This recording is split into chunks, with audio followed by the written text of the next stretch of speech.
But first, a $1 million penalty leveled against National Grid for this gas explosion in Oneida over a year ago. But this money won't go to any victims. I'm Jeff Kulikowski. Christy off.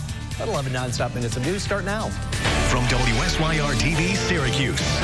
Now, 11 nonstop minutes of news. Hey, good evening, everyone. New York State laying the blame and a huge penalty at the feet of National Grid for that September 2023 gas explosion that flattened part of an Oneida neighborhood.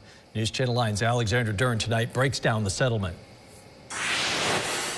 After conducting a thorough investigation of the natural gas incident, New York State is ordering National Grid to pay $1 million.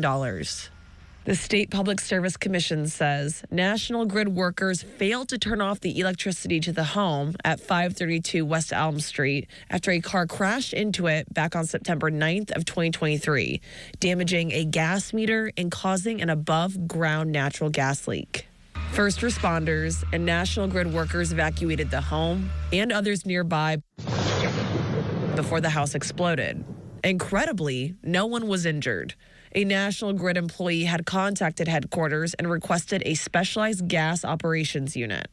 But the state found that employee did not contact an electric operations crew to turn off the power or attempt to cut the power using tools at the scene.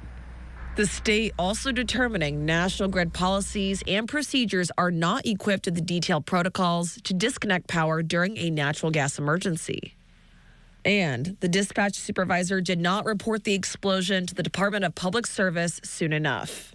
Under the terms of the settlement agreement, National Grid shareholders have to pay for enhanced safety measures and training to prevent similar incidents from happening.